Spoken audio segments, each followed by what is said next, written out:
أشرقت نفسي بنور من فؤادي حينما رد. عبداللہ ابن عمر رضی اللہ عنہ سے روایت ہے کہ رسول اللہ صلی اللہ علیہ وآلہ وسلم نے فرمایا، جب تم میں سے کوئی مر جاتا ہے تو ہر صبح اور شام اسے اس کا ٹھکانہ یعنی جنت یا جہنم دکھایا جاتا ہے۔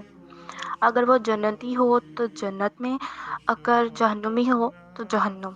پھر اسے کہا جاتا ہے کہ یہی تیرا مقام ہے کہ قیامت کے دن اللہ تجھے اٹھائے گا۔ تو اس سے واضح ہوتا ہے کہ جنت اور جہنم کب سے بن چکے ہیں، اللہ تعالیٰ نے اس کو کب سے تخلیق کر دیا ہوا ہے۔ قیامت کے دن تو بس مجرموں کو اس میں ڈالا جائے گا۔ سورہ مریم میں آتا ہے، تو قسم ہے تیرے رب کی، بے شک ہم ان کو اور شیاطینوں کو ضرور اکٹھا کریں گے، تو بے شک ہم ان کو قیامت کے دن گھٹنوں کے بل گرے ہوئے ضرور حاضر کریں گے۔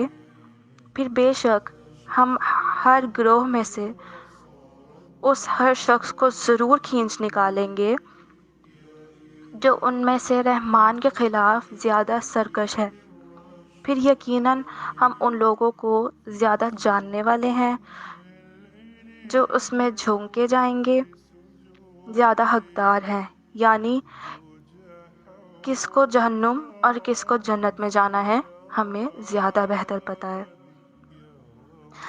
اللہ تعالیٰ اپنے علم اور عدل کی بنا پر ایسے لوگوں کو جہنم میں بھیج دے گا، پھر اسی طرح کافروں کو اور ظالموں کو جہنم کی راہ دکھائی جائے گی۔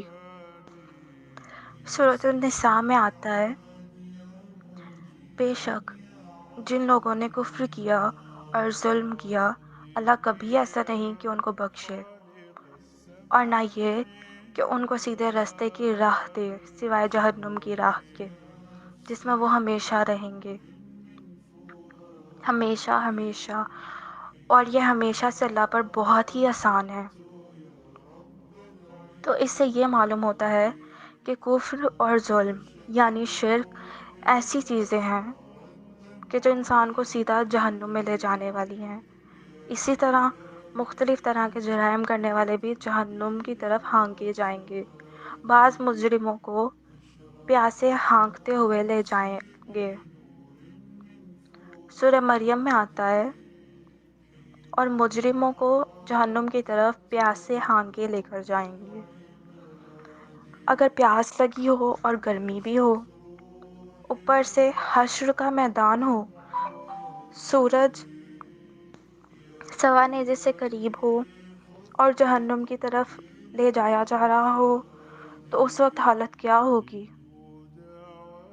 پیاس انسان کو کہیں بھی لگ جائے تو بے چینی ہو جاتی ہے، نہ ضبط آتا ہے، نہ کھانا کھایا جاتا ہے، اور نہ ہی کوئی اور کام ہوتا ہے۔ وہ پہلے بھاگ کر کوئی ایسی چیز پیتا ہے جس سے اس کی پیاس ختم ہو جائے، جس سے اس کی پیاس بجھ جائے، جس سے اس کو سکون آ جائے۔ بعض مجرموں کو چہروں کے بل گھسیٹا جائے گا، اکٹھا کیا جائے گا، نعوذ باللہ۔ سورہ فرقان میں آتا ہے، انسان پاؤں کے بل چلتا ہے لیکن اس دن چہرے کے بل اس کو لے جایا جائے گا۔ جو رب پاؤں کے ساتھ چلا سکتا ہے وہ چہرے کے بل بھی چلا سکتا ہے نا۔ پھر اسی طرح گروہ در گروہ لوگ جہنم میں جائیں گے، اور جن و انس کی جماعتوں کے ساتھ۔ سورہ الاعراف میں آتا ہے، فرمائے گا ان جماعتوں کے ہمراہ جو جن و انس تم میں سے پہلے گزر چکی ہیں، آگ میں داخل ہو جاؤ۔ سورہ زمر میں آتا ہے، گروہ در گروہ لوگوں کو جہنم میں داخل کیا جائے گا،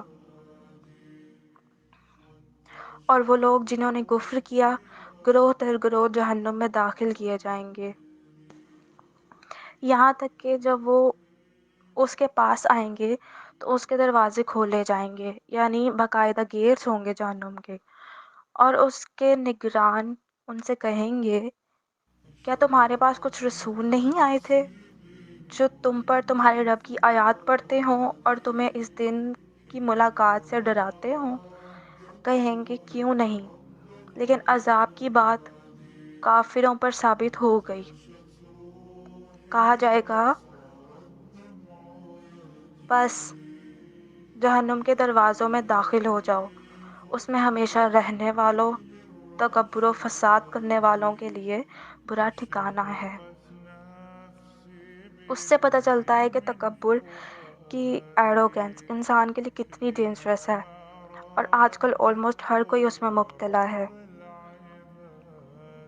پھر اسی طرح مجرموں کو ان کے جوڑوں کے ساتھ جہنم میں بھیجا جائے گا، جیسے کہ اگر ہسبینڈ وائف ہوں اور وہ دونوں ہی جہنمی ہوں، ان کے گناہ اس قدر ہوں کہ وہ دونوں ہی جہنم میں بھیجے جانے والے ہوں، تو وہ دونوں اکٹھے بھیجے جائیں گے۔